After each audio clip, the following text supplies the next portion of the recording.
Anda masih bersama kami dalam Doncast. Saya Doni The Kaiser. Dan saya Don Bosco Slamet. Ya, sama-sama Don, dan kami boleh berdiskusi sesuatu yang berat, tapi tidak perlu disampaikan dengan cara yang berat. Saya ingat apa yang kamu ngomong tadi, Don. Apa, Bang? Soal siapa yang bisa jadi panutan untuk bicara tentang etika politik. Itu urusan berat, biar Prof. Bukan, Komar aja yang jawab. Kita nggak usah mikir itu. Gimana, Prof?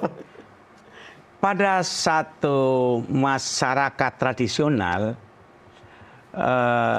diperlukan sosok pemimpin sebagai panutan, letasimua, antara dirinya dan masyarakat negara itu menyatu. Ya. Gitu. Tapi ketika masyarakat semakin modern, maka harapan itu tidak sepenuhnya ditampilkan pada pemimpin, tapi pada sistem. Ya. Makanya beberapa negara-negara yang sistemnya bagus, masyarakatnya otomatis dipaksa untuk ikut mentaati etika sosialnya. Hanya saja dalam lingkungan keluarga tentu penampilan pribadi-pribadi di sekolah masih ada. Tapi di luar komunitas ini, etika politik itu dikawal dengan hukum. Ya. Jadi ke depan kalau Anda tanya etika politik, jangan terlalu andalkan Pada orang. Orang suatu saat meninggal nanti buyar dong. Harus pada sistem. Orang bisa berubah. Orang bisa berubah. Jadi dua-duanya harus ada. Antara sistem dan orang bisa berubah. Bisa berubah. Ada contohnya. Iya. Oh, ada. Tetangga saya, Prof. Tetangga saya sebelum dia mencalonkan jadi ketua RT, sangat sederhana. Oh, tetanggamu atau ada orang lebih tinggi lagi? Saya tidak berani terjebak dalam situasi yang sulit, tetapi buktinya nggak ada sulit. enggak, maksudnya biar bola itu Prof. Komar aja. Tadi kan Prof. Komar sudah bilang dosen-dosen itu sudah sulit mengajarkan bagaimana itu demokrasi. Ya, misalnya di Singapura ya, Anda kan tidak bisa sembarang tempat nyebrang jalan. Betul. Iya. Karena kalau nyebrang kena denda. Iya. Atau misalnya di Jepang, tidak ada tulisan dilarang buang sampah. Iya. Tapi orang itu tahu betul, anak-anak pun tahu, walaupun agak mabuk-mabuk, Iya. bawa kaleng, tempat sampah mana. Iya. Iya. Di sini dilarang buang sampah, orang buang aja kan. Iya. Gitu. Nah, artinya satu, Aturan untuk ada dilanggar kalau di sini. krisis percontohan dan krisis etika sosial. Yang bagus dua-duanya. Tapi bisa jadi nggak, Prof? Di negara-negara lain itu, dia memang sudah punya standar etik yang tinggi based on kulturnya. Oh, ada. Dalam masyarakat kita di bawah itu sih masih berlaku. Tapi ketika semakin ke atas, ini kan terjadi proses hibrida, benturan kebudayaan culture, sehingga terjadi anomali-anomali. Justru sekarang ini sungguhnya tugas pemimpin itu bagaimana memperkuat, menata etika politik itu. Dengan memberi contoh. Dan kalau perlu belajar pada masyarakat. Jadi problemnya itu, kata kuncinya itu belajar pada masyarakat. Karena problemnya itu kan setelah melihat ke atas mereka tidak dapatkan pelajarannya. Akhirnya itu juga punya efek tiru yang jelek, terutama untuk anak-anak. Kalau kemudian orang selalu bicara kunci dari semua itu adalah pendidikan.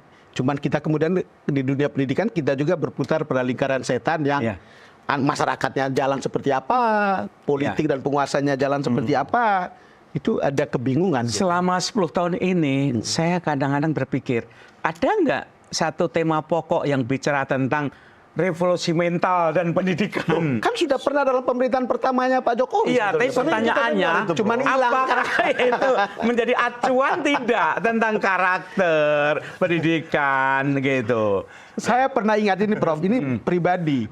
Saya ingat betul awal-awal ketika Pak Jokowi meluncing revolusi mental. Saya tahu yang menulis revolusi mental itu, yang kemudian turun di Kompas itu siapa gitu, Prof. Lalu kemudian Bukan mental katanya, mental. Lalu Pak Jokowi ini kemudian pergi ceramah di UGM. Tanya, saya kebetulan interview beliau sebelumnya tentang sikap mental bangsa Indonesia. Saya baca buku ketika saya masih kuliah itu punya Profesor Kucara Ningrat. Iya, Kucara. Kemudian saya waktu SMA baca litani masyarakat manusia Indonesia menurut Mokhtar Lubis. Saya kasih tahu ke beliau pas waktu mau beliau ke Jogja, dia tanya saya, Pak Don, apa sih isi dari buku itu? Lalu kemudian pidato Mokhtar Lubis. Saya kasih tahu karena beliau mau pidato itu sana soal revolusi mental. Semua orang pada waktu itu bilang, oh ini akan bagus gitu. Dan ketika belakangan saya tidak melihat bahwa itu berapi-api dan menggebu-gebu bahkan hampir sepanjang pemerintahan. Saya pikir ada yang hilang gitu. Dia berevolusi, Bang. Saya mau tanya ke Prof, kekuatan kita jalan dengan revolusi mental itu seperti apa? Ada berapa kemungkinan? Satu, yang dia bayangkan itu ternyata udah terjadi. Mentalnya udah baik-baik. Oh, bagus. Atau? Bagus. Atau bahwa terlalu berat dilakukan. Atau ketika atau lupa. Atau kalau empat, itu berseberangan dengan satu agendanya. Macam-macam kan kemungkinan. Atau Mengapa? mungkin karena berat karena dia sulit menyontohkan gitu kan. Iya, berat untuk memikulnya. Macam-macam. Tapi yang terjadi kemudian itu hilang aja. Ya hilang. Dulu padahal itu ditugaskan ke Menko Karena saya juga awal-awalnya yang ikut wanita perempuan PMK. Bidang Lalu Manusia kemudian dan Kebudayaan. saya ada dalam sebuah grup yang terdiri dari sejumlah orang.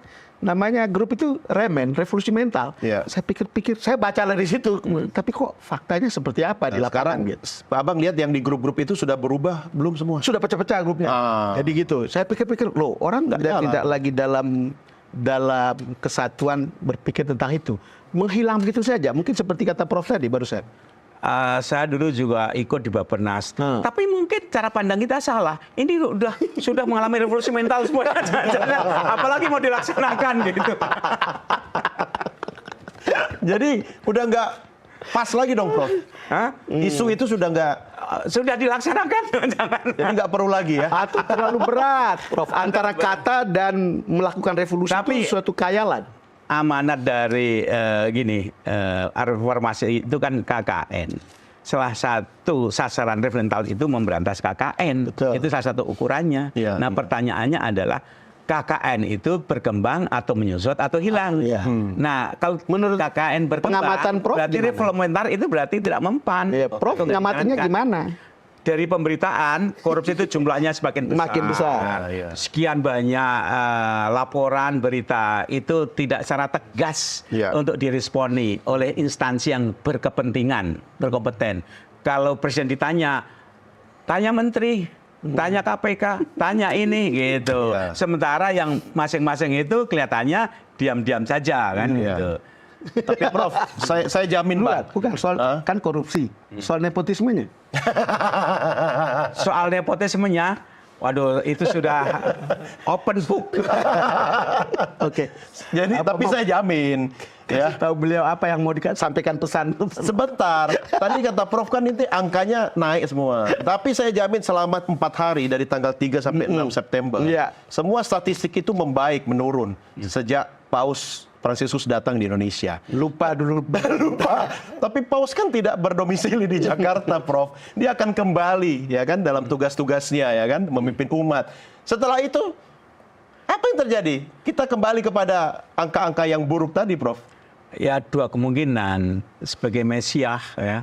Siapa tahu kemudian membersihkan semuanya itu Woi, sehingga iya. baik gitu kan Iya. gitu. Atau memberikan engine amunisi untuk memperbaiki demokrasi, pembersihan bla bla bla bla. Atau itu sekedar selingan saja gitu. Setelah beberapa hari juga dilupakan lagi karena bangsa kita itu pelupa. Iya. Nanti muncul lagi agenda-agenda lama yang tertunda oleh Iya, kedatangan Paus ini. Ya kita lihat aja. Iya. Tapi saya lebih cenderung pilih yang pertama. Karena kan katanya Prof kita sudah revolusi mental. Jadi lebih mudah yang pertama. Bang Don, kita dulu punya Gus Dur kan? Ya. Kita ada Cak Nur dan lain-lain. Ya, kalau Dan kita setelah Cak Nur, kita punya Prof Komar. saya tidak menyebut namanya, saya hanya mikir. Artinya orang-orang Mau seperti ngomong itu termasuk Prof Komar punya tugas ya ketika Paus kemudian kembali ya Anda lah Prof yang harus meneruskan. Apa yang bisa Anda sampaikan kepada Republik rumah besar nama Indonesia ini, Prof?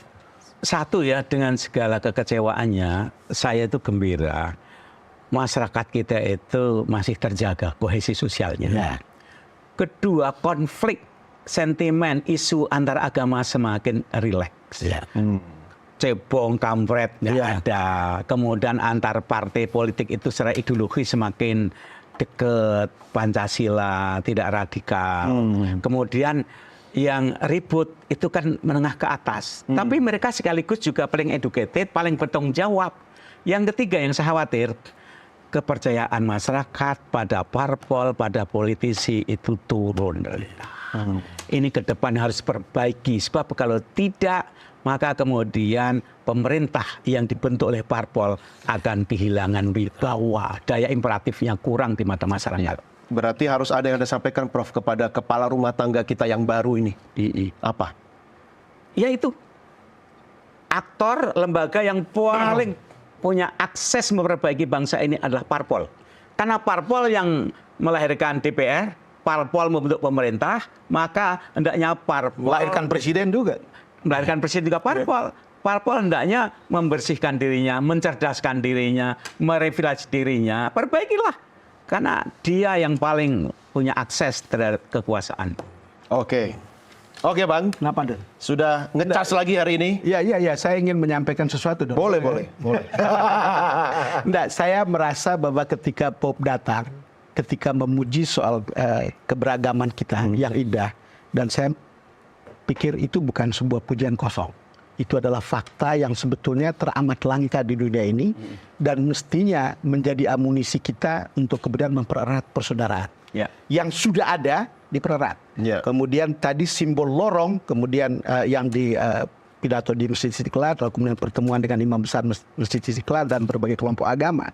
Itu adalah sebuah simbol yang justru memperkuat kenyataan bahwa kita memang sangat beragam. Memang Pop ini dari awal mula gitu, itu kalau kita mendalaminya itu betul-betul hidup untuk orang lain, bukan untuk dirinya sendiri.